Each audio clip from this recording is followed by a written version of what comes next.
Assalamualaikum warahmatullahi wabarakatuh. Halo teman-teman, perkenalkan nama saya Deci Fitriani dari Fakultas Ilmu Sosial dan Ilmu Politik, jurusan Ilmu Politik.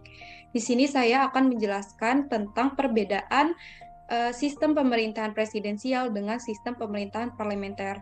Sebelumnya saya akan menjelaskan apa itu sistem presidensial dan sistem parlementer. Jadi, pengertian sistem pemerintahan presidensial adalah sistem pemerintahan di mana kepala pemerintahan dipegang oleh presiden dan tidak memiliki tanggung jawab terhadap parlemen atau anggota legislatif. Sementara itu, menteri bertanggung jawab kepada presiden karena presiden memiliki kedudukan sebagai kepala negara sekaligus kepala pemerintahannya. Selanjutnya, problematika sistem presidensial pada umumnya terjadi ketika ia dikombinasikan dengan sistem multipartai, apalagi dengan tingkat fragmentasi dan polerasi yang relatif tinggi. Presidensialisme dan sistem multipartai bukan hanya merupakan kombinasi yang sulit, melainkan juga membuka peluang terjadinya deadlock dalam relasi eksekutif dan legislatif, kemudian berdampak pada instabilitas demokrasi presidensial.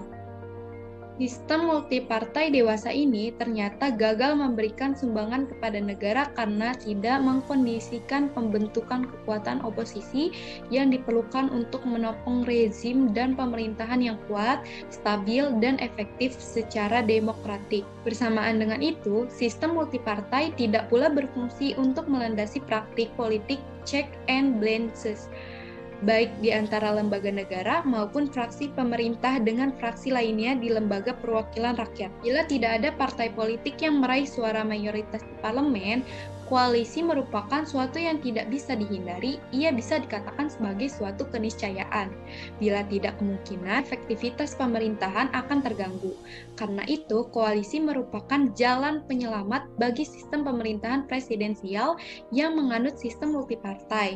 Koalisi pendukung presiden dalam sistem presidensialisme tidak stabil karena pertama, koalisi pemerintahan dan elektoral saling berbeda. Dalam koalisi pemerintahan, parpol tidak bertanggung jawab menaikkan presiden dalam pemilu sehingga parpol cenderung meninggalkan presiden yang tidak lagi populer.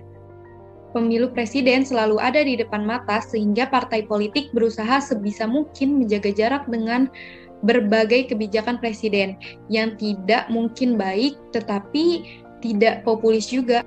Dampak multipartai di Indonesia dapat kita rasakan bersama, yaitu sulitnya presiden untuk membuat keputusan berkaitan dengan masalah kehidupan berbangsa dan negara yang strategis meliputi aspek politik, ekonomi, diplomasi, dan militer. Maka dari itu, ada beberapa perbedaan dari sistem presidensial dan parlementer, di mana kedua sistem memiliki unsur, ciri, dan kelebihannya masing-masing. Secara umum, berikut beberapa perbedaan sistem presidensial dan parlementer. Yang pertama, ada perbedaan sistem pemerintahan presidensial dan parlementer dapat dilihat dari kepala negara dan kepala pemerintahannya, di mana sistem pemerintahan presidensial, baik kepala negara atau kepala pemerintahannya itu dipegang oleh seorang presiden dan tidak ada pemisah antara keduanya. Sedangkan sistem pemerintahan parlementer memiliki presiden, sultan, atau raja sebagai kepala negaranya. Perbedaan sistem pemerintahan presidensial dan parlementer selanjutnya yaitu terletak pada proses pemilihannya. Sistem pemerintahan presidensial, kepala negara yang sekaligus menjabat sebagai kepala pemerintahan ini dipilih secara langsung oleh rakyat melalui pemilihan umum. Sementara itu, dalam sistem pemerintahan parlementer, Perdana Menteri dipilih oleh parlemen melalui penunjukan secara langsung untuk menjalankan fungsi eksekutif. Biasanya, dalam sistem parlementer ini, pemilu oleh rakyat dilakukan saat memilih anggota parlemennya saja. Yang ketiga, perbedaannya dapat dilihat dari dalam masa jabatan yang dipegang oleh kepala negara dan pemerintahan. Sistem pemerintahan presidensial sudah ditetapkan dan memiliki undang-undang yang jelas, sedangkan sistem pemerintahan parlementer masa jabatan Perdana Menteri tidak menentu atau tergantung dari parlemennya. Selanjutnya, sistem pemerintahan presidensial mengizinkan kekuasaan dan legislatif berjalan sejajar atau tidak saling menjatuhkan.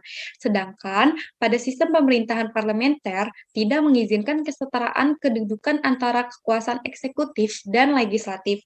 Sederhananya, kabinet dalam hal ini Perdana Menteri dan Menteri tidak bisa dijatuhkan oleh parlemen. Selanjutnya, dalam sistem pemerintahan presidensial, tidak ada istilah lembaga supremasi tertinggi atau lembaga negara tertinggi di dalamnya.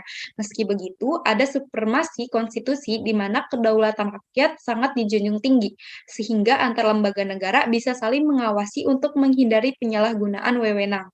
Nah, sedangkan dalam sistem pemerintahan parlementer masih ada lembaga supremasi tertinggi, yaitu parlemen, di mana lembaga tersebut memiliki kekuasaan besar baik sebagai badan perwakilan atau badan legislatif. Baik, segitu aja penjelasan yang saya dapat berikan untuk kalian mengenai perbedaan antara sistem presidensial dan sistem parlementer. Jika ada kesalahan atau kurang lebihnya mohon dimaafkan. Terima kasih. Wassalamualaikum warahmatullahi wabarakatuh.